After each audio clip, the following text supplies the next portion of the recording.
Before we get started, I just wanted to acknowledge that proper notice of today's meeting has been given on the Open Meetings Act website at the Secretary of State's office, and we are meeting today online only in accordance with the governor's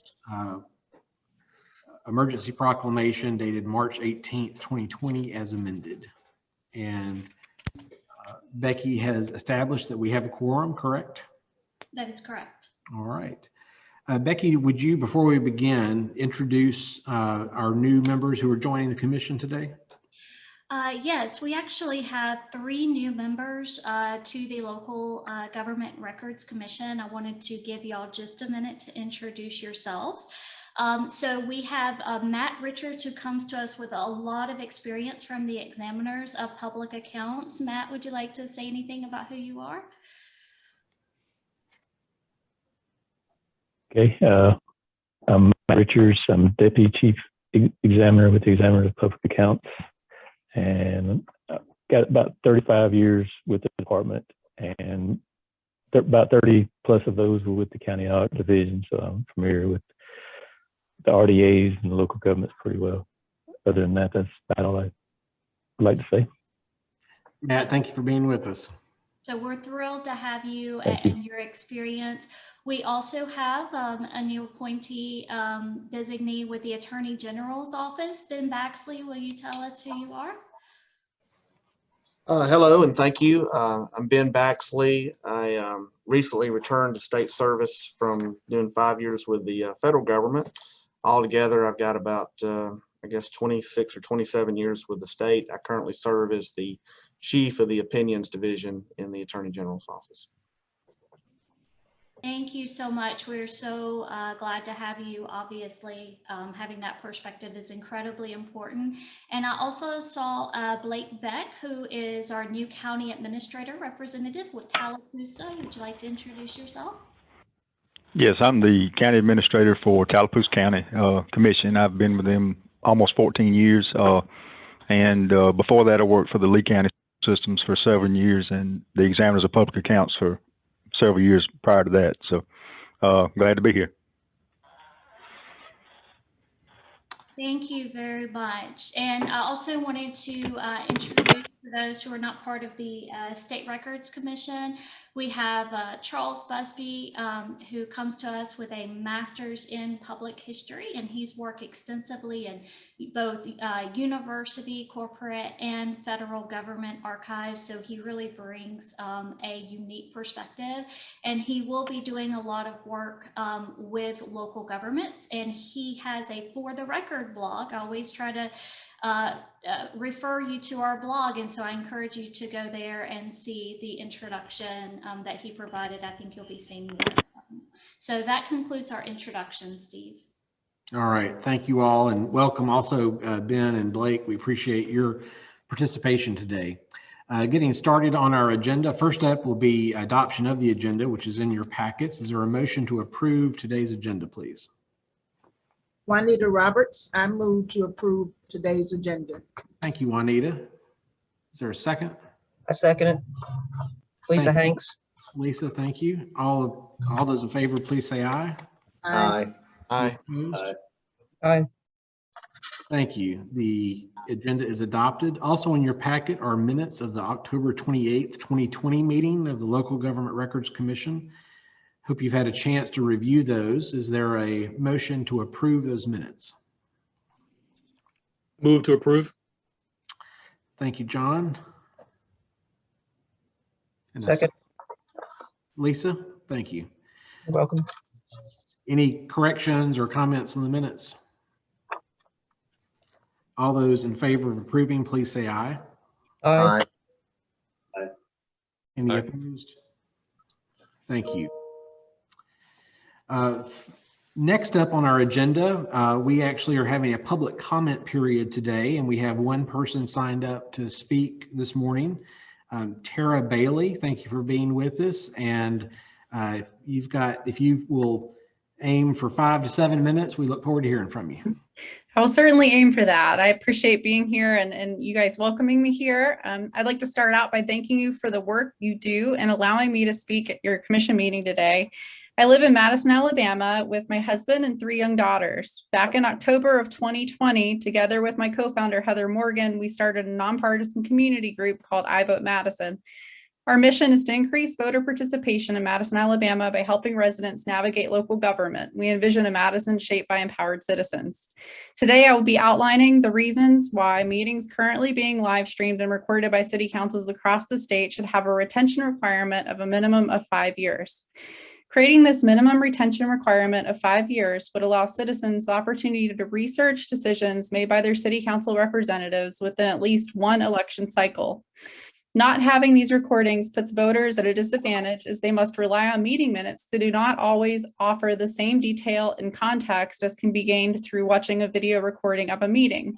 An educated voter is a smart voter and is more likely to make an informed decision for the benefit of the community outside of political party propaganda. Unlike national elections, which get more than a 60% voter turnout, municipal elections average less than 30%. In the last local election in Madison, Alabama, the turnout was 22%. In some Alabama cities, it is as low as 10%. Citizens are not engaging with their local government at high rates, although the decisions local officials make impact their lives on a daily basis.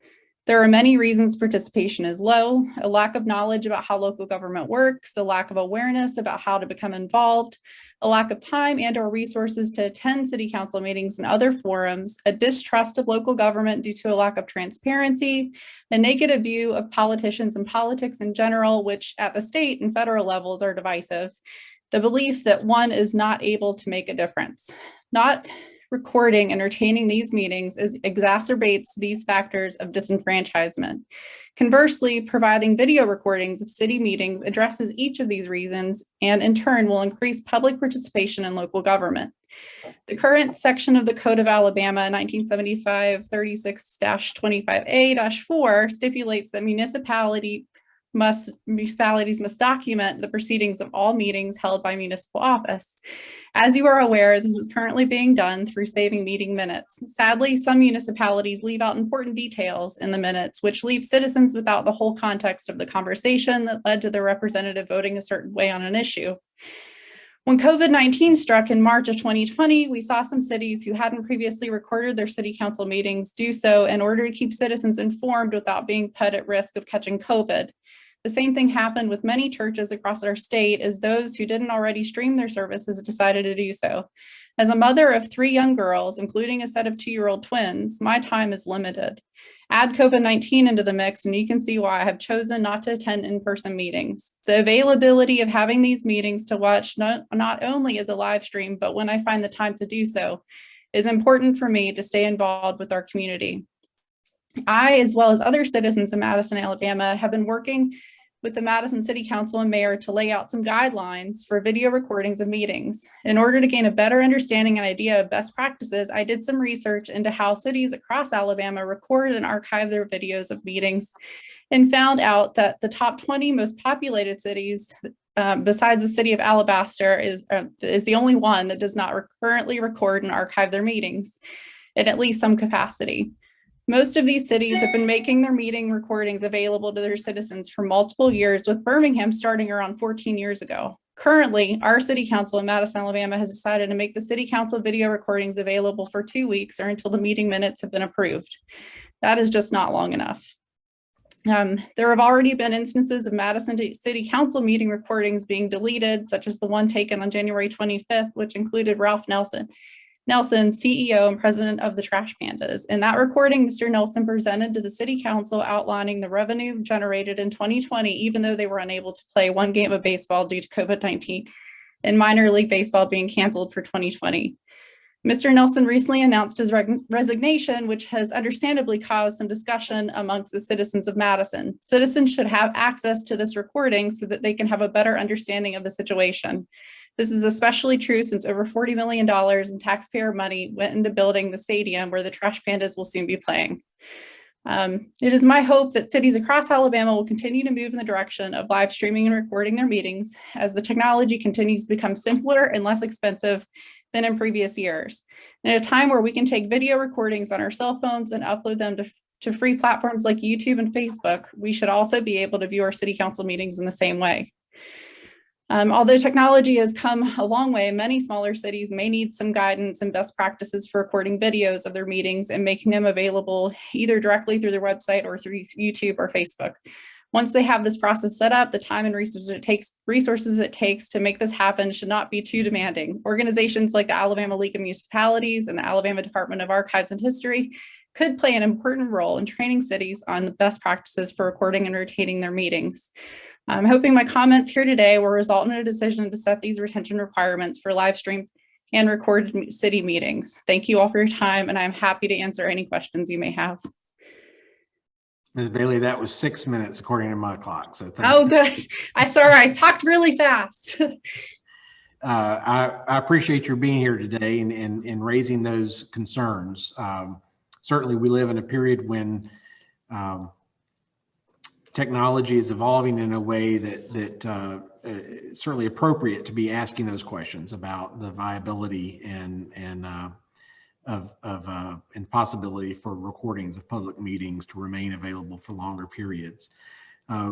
I understand that you've been in contact with the records management staff of the archives here previously and have had some good exchanges. We are interested in understanding more about the information that you've been collecting in your survey of current practices in municipal government around the state, and we would like to continue having that conversation with you. There will be for further review and discussion by this commission and some good homework that needs to go into that, but we appreciate your bringing this to the commission's attention. Let me pause and ask if any other members of the commission have questions or comments for Ms. Bailey. Steve, this is Tommy. What is the current retention for these recordings? Is it left up to the various municipalities? I'll admit my ignorance in this.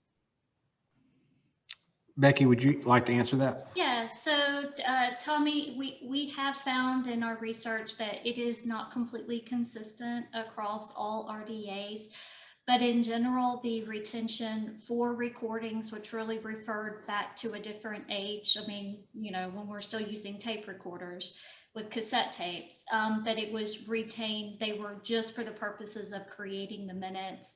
It was also in a time where more people created verbatim minutes, which doesn't happen as often anymore, but it typically has been retained until the creation, or actually until the approval of the minutes. I will say that we will be working on a revision. Some of you may remember that we had a leaflet out there on guidelines for creating meeting minutes. We did take that offline a year or two ago because it had not been updated, but we are going to be working on updating that leaflet, and as we do that, we will be conducting a review of the retention. So we will be interested in hearing from the commission members if y'all want to contact me on where you stand in relation to this issue. Thank you so much. Any other comments? All right, Ms. Bailey, thank you for being with us today. Thank you. Next up on the agenda is Becky's going to give us an overview of, yes, our annual report for FY20 on records management activities. So I would like to thank our counterparts in collections, Rachel and Dorothy, for helping us to host this meeting. I would like to direct your attention to the 2020 annual report for the records management and appraisal section that was included in your packet. The report provides a comprehensive overview of our activities for the year and breaks down into the following categories that you can see. We have an introduction, state and local government records commission updates, permanent records transferred to the Alabama Department of Archives and History, temporary records reporting, including local destruction, outreach, and records management and appraisal section staff members contact page. As highlighted in the introduction to the annual report, one of the central missions of the ADAH is to aid state and local governments in the management of their records. Specifically, records management staff work with state and local agencies to organize, manage, and preserve their records for long-term access. This work is vital to the maintenance of accountability and transparency by government on behalf of current Alabamians and future generations. One of our fiscal year 2020 initiatives for local government agencies involved reformatting the local RDAs. This work made 15 local RDAs word searchable on the ADAH website and greatly simplified the process of incorporating revisions approved by the Local Government Records Commission. So after this commission meeting, it should just be 2 days. We'll have those updates out on the website. We create the annual report for those familiar with our work, but those who may also be new to our activities. In discussing local government RDAs, we explain the process that the RDAs apply to broad categories of local agencies such as municipalities, fire departments, county commissions, and boards of education, to name a few, as y'all well know. All municipalities, for example, are covered by the municipalities RDA. So the LGRC Commission revises these RDAs based on recommendations from local representatives or records management staff. So we feel it's important in the report to tailor it to those who are familiar with our work, but also those who may not understand, okay, what does the Local Government Records Commission even do? While the April 2020 Local Government Records Commission meeting was canceled due to disruptions caused by the COVID-19 pandemic, the LGRC did approve 13 revisions in fiscal year 2020, some of which covered multiple RDAs. Some of the annual report covers our work with state agencies. You may want to note, if you look through the report, some of the permanent records being transmitted to the archives. Starting on page 8, that includes our electronic records collections. For local governments, we work with you to ensure that permanent records are preserved in your communities. Though we are considering options because we are receiving increasing requests from local governments to preserve their permanent paper historic records, though current resources do not exist to preserve those at ADAH. Starting on page 14, we cover local destruction. Local governments use the RDAs to submit destruction notices and receive letters of eligibility from our staff. From fiscal year 2020, you see we had 663 destruction notices, and that produced over 53,000 cubic feet of eligible obsolete records for destruction. 271 of these notices came from schools and boards of education, while another 261 came from municipalities. Destruction of eligible records, it allows governments to focus limited resources on their active records and on those that have permanent historic value. A few notes, the city of Tarrant is undertaking a citywide, or did undertake a citywide cleanup as they prepare to move to new facilities. So we did call and confirm, although we did not visit, that their volume of records listed and the type that they had was over 23,000 cubic feet. Other large volumes this year included Mattie T. Blount High School, who destroyed 1,500 cubic feet, and Coleman County Sheriff's Office with 1,192 cubic feet. Typically, these are situations where they have not destroyed anything ever and are coming to us trying to do a cleanup. Staff do conduct outreach with state and local governments. We are now hosting virtual training, which allows us to customize our training to small or large groups from all across the state. However, we conduct site visits and in-person training. So if you have a conference or would like us to tailor our training to your specific group, let us know and we will be happy to accommodate you. In our outreach efforts, we respond to inquiries from local government officials, often via email and phone. For fiscal year 2020, for local government specifically, we resolved 780 inquiries, and that doesn't even include all the routine inquiries we receive about filling out destruction notices. We also conduct other types of outreach. For example, we work with the Porch Band of Creek Indians, training some of Dr. Deidre D's new staff at their archives. We also developed a model record schedule to help nonprofit organizations determine which records should be maintained permanently and when to dispose of other records of temporary value.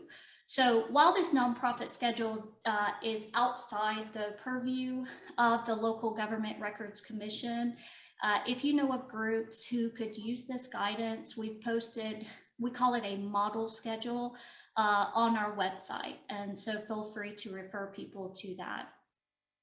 I would like to remind you, as I mentioned once before, our For the Record blog. The website is fortherecordalabama.blog. It's designed to share information on such topics as records retention, professional training, disaster preparedness, electronic records, and more. So we created one this year titled, Can I Scan and Toss? 6 Considerations for a Digitization Project. If you have ideas for a topic you want us to cover, let us know. We'll be glad to work on it. One of our most popular blogs with local governments is Local Government Records Destruction 101. So we encourage you to refer people to our website, to our blog. We've now even created a section for local governments on the blog, and it's divided into local records preservation, local records destruction, and updates from the Local Government Records Commission. The last page of our annual report provides contact information for all of our staff with their listed areas of specialty. For example, you can see Charles Busby is listed for both records destruction and local records preservation. So any of you who've asked questions know that Rebecca Jackson often answers a lot of those local government questions. And I know I often refer those to her. So we encourage you to look through our annual report. And if you have any ideas to help us in our outreach to local governments, please let us know. Thank you. Thank you, Becky, and to the entire team for the tremendous amount of work represented in that annual report. Any questions about that document? It is available on the website, and I hope that you will look to it for ongoing usefulness. We also like to be sure and note the publication of our new Managing Local Records Guide. Yes, so we're very happy that we've actually received printed copies of our booklet, the Managing Local Records in Alabama. You received a draft at our October 2020 commission meeting, and we really appreciate a lot of you provided feedback on this document.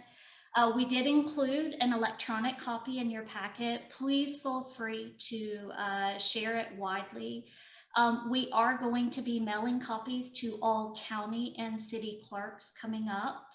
Our new LGRC member from the AG's office, Ben Baxley, is going to take a few hundred down to a Chiefs conference at which he will be presenting. We're also working with the Secretary of State's office, specifically our LGRC member, David Brewer, and they're going to mail the guides to sheriffs in combination with an infographic on some guidance related to electronic records. So as I said, we would like to disseminate this Managing Local Records in Alabama guide as widely as possible. So if you have a group and you need booklets to distribute, please let us know how many, and we will work on getting those out to you. We're really going to be relying on you as the commission members to help us distribute this. From the table of content, you can see we designed it to address the most frequently asked questions. So the Managing Local Records Guide in Alabama, it provides an overview of the Local Government Records Commission, an explanation of the RDAs. Some of the FAQs include, when may I destroy records? How do I request permission to destroy records? How should records be destroyed? How do I preserve permanent records? How long should I keep electronic records? How do I secure and preserve electronic records? May I scan and toss? How should I manage a digitization project? Where can I locate suitable record storage? And what consultation and training does ADAH offer? As requested by you, we actually included a glossary of terms, and we also included contact information. and also referred people to our For the Record blog. So like I said, we do have a PDF that was included as part of your packet, but if you'd like another copy, I'll be happy to email that out to you. We tried to use clear language and had it vetted thoroughly, so it'd be a resource to local governments throughout Alabama. So we're thrilled. We feel like this is going to be a great resource if you're trying to explain something to, we feel this could be for either county administrators. This could be, we have so many new people coming into local government. We're very happy to have this in a desk when new people come in and go, oh, I have obligations, about records. Maybe I should contact the archives. So we really look forward to receiving your help and getting this out. And this has been a long-standing effort, and we're thrilled. Thank you. Thank you, Becky, and to the team that put that terrific publication together. We're really working hard to try to make information accessible in as many ways as possible and as freely as possible. It's not on our agenda, but just a quick note. We have had a complete redesign and rebuild of our agency website underway for the last couple of years, and it has been a massive undertaking because of the variety of types of programs we have and how content rich our website is. But I'm happy to report that we can see the finish line on the horizon with that initiative. And I think that by the time this commission meets in the fall, we will have launched that new website. So we'll be sure and let you know about that. And the records management team was busy in helping to plan that new their section of our new website. Any questions or comments about the booklet before we move on? All right, getting to several RDA matters, and you can see in your agenda on section 8, we've got categories A through G. I'll propose, if there's no objection, that we work through and do approvals on each of these subsections so we can address both of those in 8A related to local government RDAs, unless there's any objection from a commissioner. All right, first up is, these are some revisions for all local government agency RDAs, and the first one up is informational and promotional materials. So I'd like to remind you that in your packet, we do put the agenda item numbers on the bottom so you can follow along if you have your packet in front of you. The following revision for informational and promotional materials is listed as agenda item number 8A1. Staff are proposing a standardization for informational and promotional materials across all local government RDAs. The current RDAs have a combination of titles such as historical and publicity files, publicity and information materials, or just publicity files, all of which are currently listed as permanent. While these informational and promotional materials should be permanent, our work with local governments has taught us that with the transition to the digital age, local governments are creating just a massive volume of publicity material. And because many of these materials are highly similar, we feel only representative final versions need to be preserved permanently. For example, the city of Montgomery is currently advertising for the Mayor's Summer Youth Employment Program. And advertising for recreation, and I'm not a communications specialist, but I saw they're using Twitter, press releases, flyers, and other forms of promotion, and they're all based on similar themes. So the city would want to choose the best version for permanent retention instead of preserving each and every type of communication. As such, we're proposing the following language. Representative final versions of informational and promotional materials, and that would be a permanent record, with informational and promotional working files listed as retained for useful life. Do you have any questions about this revision to informational and promotional materials?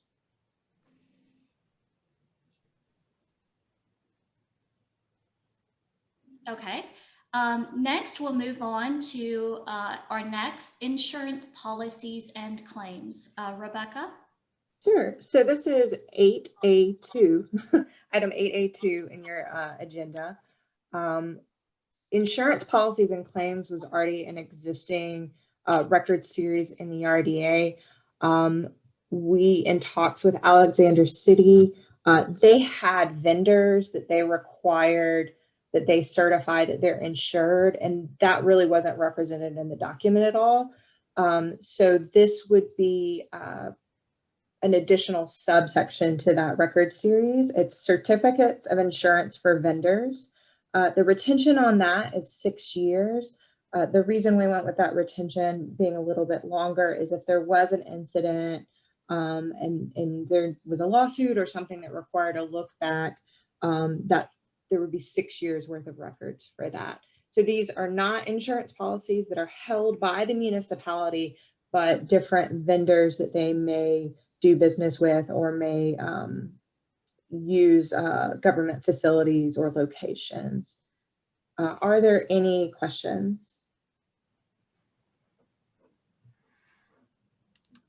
All right, thank you, Rebecca and Becky. If it's the commission's pleasure, we'll entertain a motion to approve these two revisions. So that's section 8A for informational and promotional materials, and then also the insurance policies and claims. Is there a motion to approve? So moved. Lisa Hanks. Lisa, thank you. Second, Iva Nelson. Thank you, Iva. Any other questions or comments? All those in favor, please say aye. Aye. Aye. Any opposed? Thank you for that approval. We'll move on to items 8B for multiple local government agency RDAs. The first we have are absentee election materials. Sophie. Hello. So I'll begin by mentioning that the revisions in this section do not apply to every local government RDA, but they do apply to multiple agencies RDAs. On the agenda, we're now considering item number 8B1.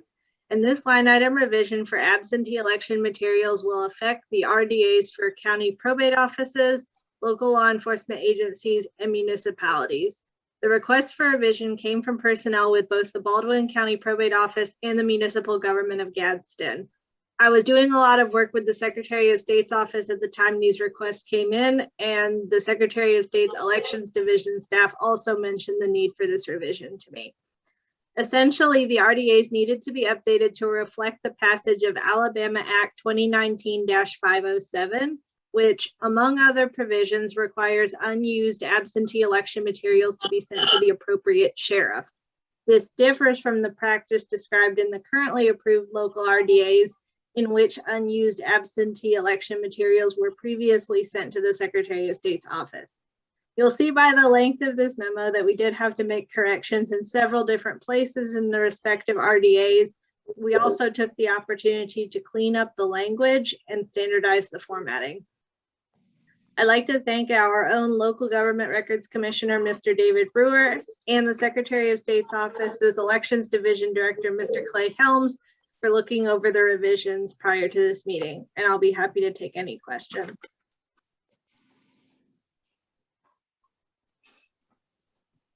Okay, next we have on the agenda landfill and recycling records. Charles? Yes, hello everyone. This is agenda item 8B2, which advises the expansion of series landfill records within the municipalities and county commissions RDAs into series solid waste management landfill records and series solid waste management recycling records. The need for these new series arose in conversation with Alexander City. Records managers there reached out to ask about handling records of their recycling program. Records management staff then noted that there were no provisions for the disposition of recycling records in either the municipal or county commission RDAs. Since the Alabama Department of Environmental Management administers landfills and recycling as complementary programs of solid waste management, we opted to reflect this within the new series titles. This memo proposes solving this issue in both RDAs, first by renaming existing series landfill records to be series solid waste management landfill records, and second, by adding series solid waste management recycling records. Both of these series will comprise several subseries whose retentions vary from 3 years to permanent, and which take into account documentation requirements outlined by the Alabama Department of Environmental Management. We additionally propose amending series landfill services collection records to be series solid waste services collection records. I'll be happy to take any questions now.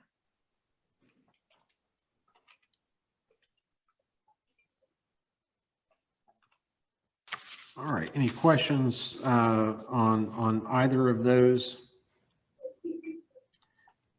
If not, is there a motion to approve the RDAs in sections 8B? So those are for absentee election materials and landfill and recycling records.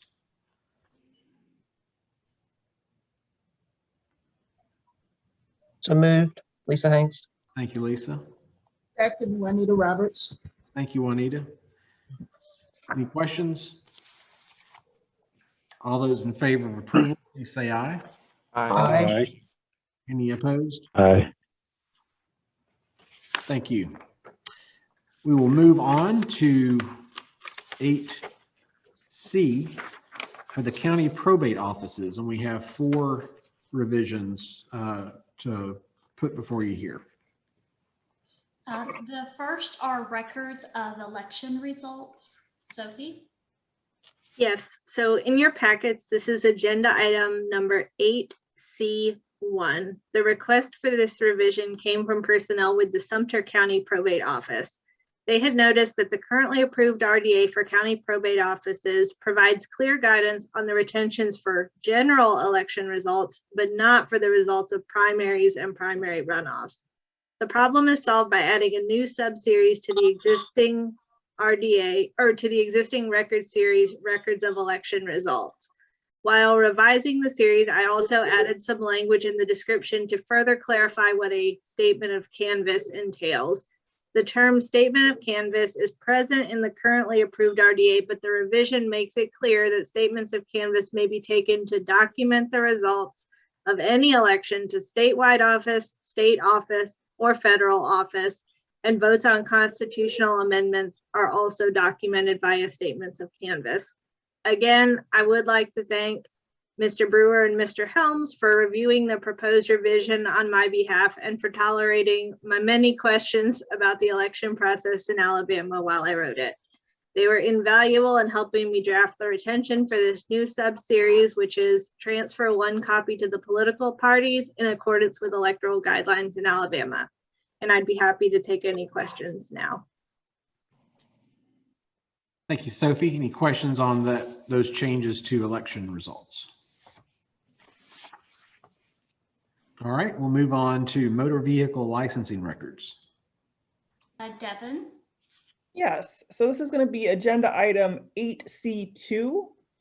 This revision is going to concern the record series motor vehicle licensing records, which was brought to our attention by the Marshall County Probate Office and the Escambia County Taxation Office. Motor vehicle licensing in the state of Alabama can be handled at the county level by probate offices or by taxation offices.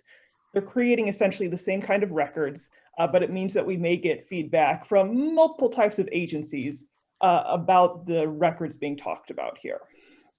So as part of this revision, I do want to extend my thanks to Mr. Jay Starling with the Motor Vehicles Division of the Department of Revenue. He was generous enough to take a look at this for me and make sure that we got all of our ducks in a row and everything's accurate. So this revision is actually going to address 2 separate issues. So first of all, starting on January 1st of 2019, the Department of Revenue stopped issuing pre-numbered decals to county motor vehicle licensing bodies and instead switched to a print-on-demand system for distributing those decals. Adoption of the print-on-demand system minimizes the illegal sale or distribution of these decals.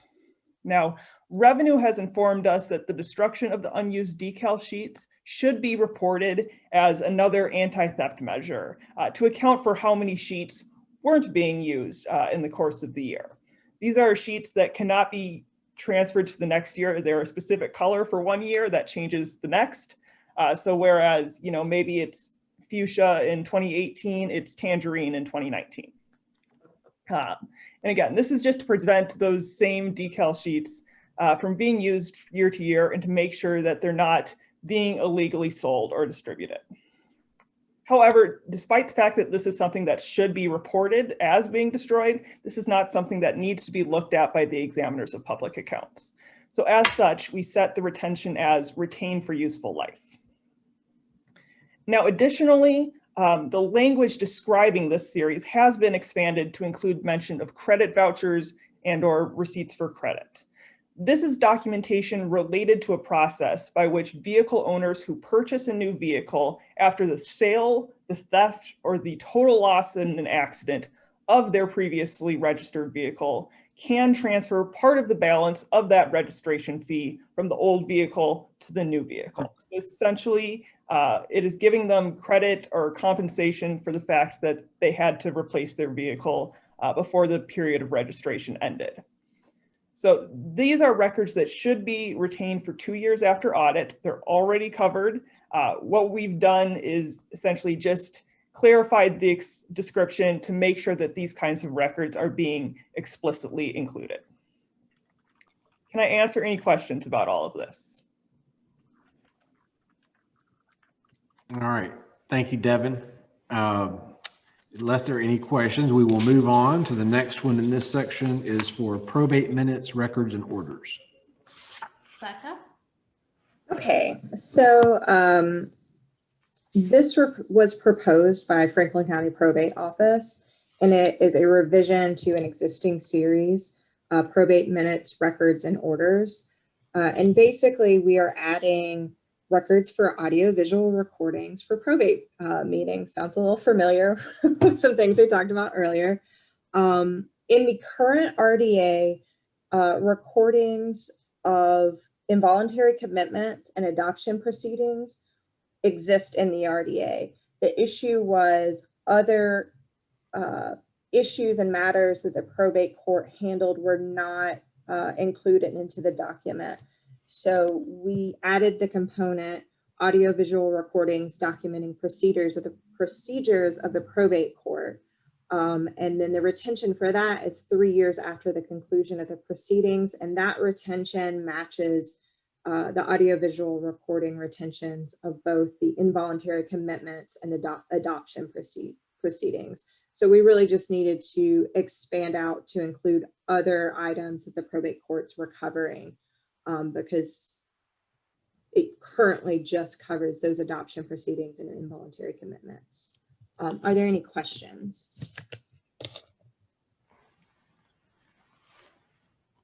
All right, Rebecca, thank you for that work.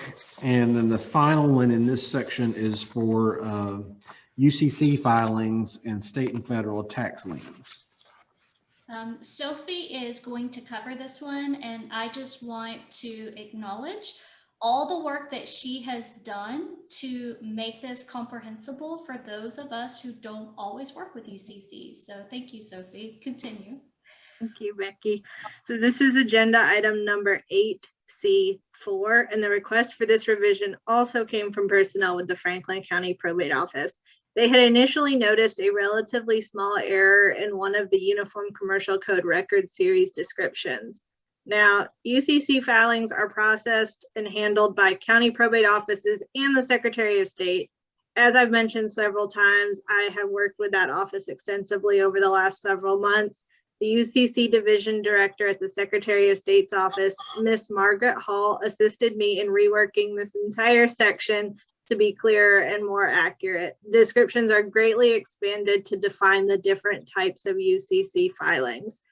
The records retentions are revised to have a clear foundation in statute. So the Code of Alabama 1975 section 7-9A 522 requires that UCC filings be maintained for at least 1 year after the effectiveness of the financing statement has lapsed. The effectiveness period is the time frame between the record's filing date and its expiration date. but the expiration date can be extended an unlimited number of times. So a flat time-based retention like retain 5 years in the currently approved RDA is not adequate to encompass the variations in the retention of individual filings. At any rate, these changes will be consistent with the Secretary of State's Office RDA once it is revised. I would like to thank Mr. Brewer again for his patience with my many UCC related questions, as well as Ms. Hall for graciously looking over this language on my behalf, and I'll be happy to take any questions. Thank you, Sophie. Any questions on this memo?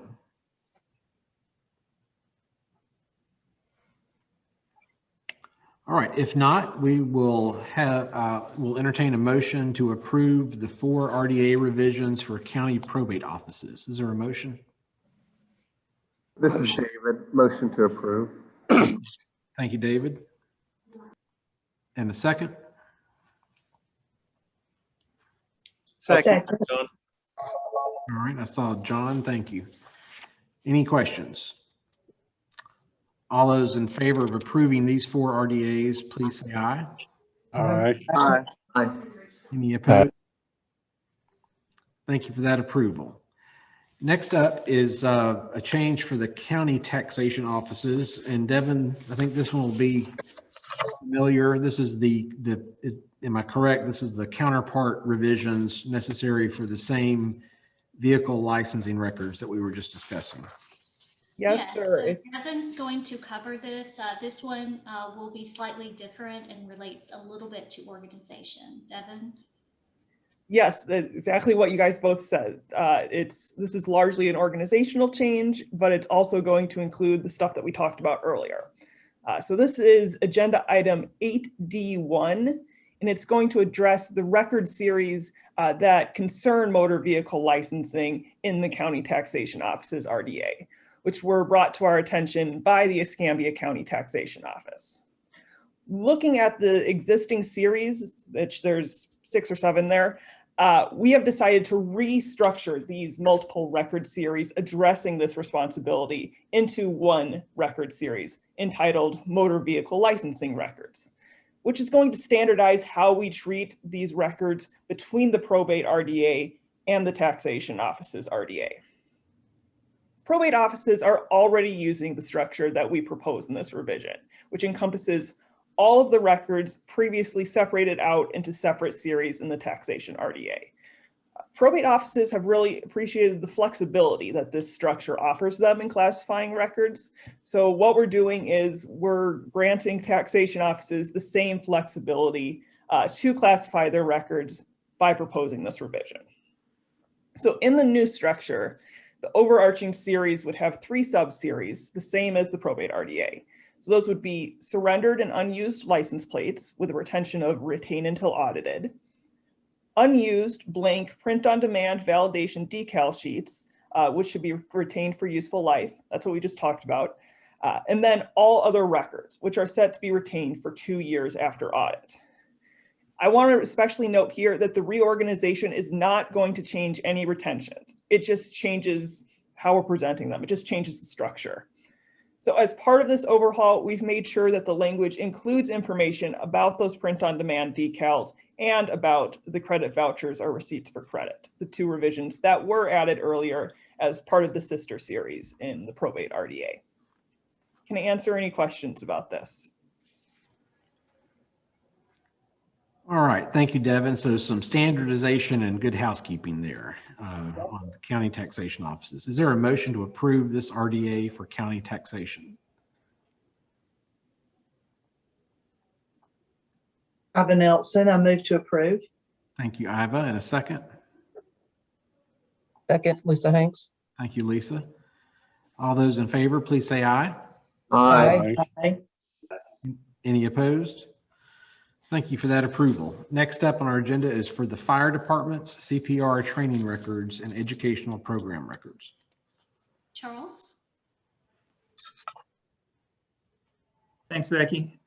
This is agenda item 8E1, which addresses the addition of CPR training records and educational program records as 2 new series under the Providing Education and Outreach Services subfunction of the fire department's RDA. The need for these new series arose in conversation with Madison City. Records managers there reached out to ask about handling records of CPR classes and fees associated with those classes that they'd received from their fire department. Records management staff noted that although educational outreach efforts like CPR training are addressed within RDA subfunctions for fire departments, it turns out there's no clear provisions for the disposition of those programming records. This memo proposes solving this issue first by adding series CPR training records with a 3-year retention for CPR training, recertification, and accreditation related records specifically. Secondly, we propose adding series educational program records to encapsulate records related to all other public education efforts not specifically addressed elsewhere. This series would have a permanent subseries for policy planning and final representative versions of public-facing materials, and a temporary series for working and operational files stemming from these programs. We additionally propose adding the phrase lists of fees collected to the routine accounting record series in order to clarify disposition for any fee-related records generated by the operation of educational programs. I'll be happy to take any questions now. And I do just want to point out on this series that the training and educational program records do not reflect the training of the fire department officials. Those are covered separately, but this is their public outreach. So these would be the public coming to the fire department for CPR training. All right, thank you, Charles and Becky. So correcting an omission here and doing some cleanup otherwise. Any questions regarding this fire department RDA? Is there a motion to approve? Cliff Mann, approve. Thank you, Cliff. And a second? Second, Juanita Roberts. Thank you, Juanita. All those in favor, please say aye. Aye. Aye. Aye. Thank you. We'll move on to law enforcement agencies. There's one change for alarm system registration records. Charles? This is agenda item 8F1, addressing the addition of alarm system permit records as a new series under the Maintaining Public Order and Security subfunction of the law enforcement agency's RDA. The need for this new series manifested following an inquiry from the Huntsville Police Department. Records managers there reached out to ask about disposition requirements for alarm system registration forms. Registration of alarm systems, including burglary, fire, panic, and duress alarms, is mandatory within many police jurisdictions in order to reduce responses to false alarms and ensure accurate emergency contact information. This registration process often entails a fee, as do false alarms from unregistered systems. Some Alabama municipalities, like Mobile, require annual re-registration of alarm systems, while others, like Dothan, consider the original permit valid so long as the registrant resides or business operates at that location. This memo proposes adding series alarm system permit records with a 2 years after permit expires retention for records surrounding the alarm system registration process, excepting those documenting the payment of fees, which should be subject to the routine accounting record series. I'll be happy to take any questions. Thank you, Charles. Any questions on that addition for alarm system registration records? Is there a motion to approve? Iva Nelson, I move to approve. Thank you, Iva. And a second. Brad Kendrick, approve. Thank you, Brad.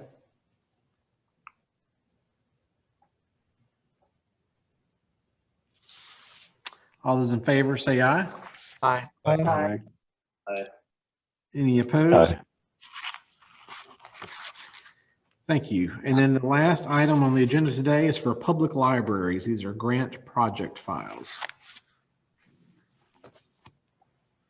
Yes, this is agenda item number 8 G1, and the request for this revision came from the Albert L. Scott Public Library in Alabaster, Shelby County. So they had advised that the current record series title and description restricted the scope of the series to include only federal grants. But public libraries in Alabama may receive funding from state, local, private, or nonprofit sources. So the scope of the series needed to expand to accommodate all of these. And I would like to thank Ms. Kellen Ralia of the Alabama Public Library Service for working with me on this language. She kindly shared documentation about the Federal Library Services and Technology Act program, including a retention schedule from the Institute of Museum and Library Services. The Federal Retention Schedule specifies that Library Services and Technology Act grant records should be retained for 3 years after the submission of the last expenditure report for the 5-year grant period, which is different from the current RDA's language of 7 years. So the currently approved RDA contains language from 2010, but the new LSTA retention schedule dates from 2015. So we're grateful to Ms. Ralia for bringing the updated requirements to our attention, and I'll be happy to take any questions about these proposed changes at this time. Thank you, Sophie. Any questions about those requirements for grant? Is there a motion to approve? So moved, Lisa Hanks. All right, I saw Lisa with the motion and Cliff, I think, seconded. Thank you. All those in favor, please say aye. Aye. Any opposed? Aye. All right, thank you. Please note on your agenda, we've got proposed dates for October 27th for our next meeting later this year, and then again a year from now on April 20th of 2022. We'll confirm those dates with you as we get closer, but please let us know if either of those causes a conflict in your schedules. Are there any other comments or items for discussion for the commission today? Y'all may have caught this at the tail end of the State Records Commission, but I did send out an updated Local Government Records Commission list. This is what we actually post on our website. So please check it, make sure all of the information is correct, phone number, contact information. Again, this is what we put out for the public. So I appreciate your taking a look. And then also just do keep in mind that we're having this meeting under the emergency declaration order. So we will be back to in-person meetings in October. And I know that can be difficult for some of our local government records commission members, but do try to put that October 27th date on your calendar and note that it will be here in Montgomery. And I really do appreciate, I know that a lot of you have to travel a long way, and I really do appreciate, your active participation in the board. Also want to mention, a lot of we have the meetings the 4th Wednesday, but in April, we're going to have it on the 3rd Wednesday. So just make a note, that is April 20th, 2022, for those of you who put it on your calendar way ahead of time. But I just want to thank you all for being here today and being so responsive to us. Thank you, Becky. Any other comments before we go? Steve, I'd like to just say this is my first attendance at one of these meetings, and I've just been very impressed with the staff and how they have distilled an enormous amount of information and presented it in a very efficient manner. I thank you as a citizen of the state for the work that y'all do. Thank you, Ben. We appreciate that. And again, thank you especially to our new members who are joining us for the first time today. The staff always appreciate hearing from you. If you have questions, or especially if you learn of issues related to records management in your respective fields or in your communities, please let us know. They really appreciate the opportunity to reach out appropriately and be sure that we're answering questions. Also, can't underscore enough that they are here to provide training. So if you see a need or an opportunity for that, please don't hesitate to contact Becky. We thank you all. Hope you all remain well. Enjoy the rest of this beautiful week that we've been having. Is there a motion to adjourn? So moved. Good. All right, Cliff is the motion. I'll take Lisa's second. I'll approve. All those in favor say aye. Aye. Aye. Aye. Great. Everybody have a great rest of today. You too. Good to see you all. Thank you.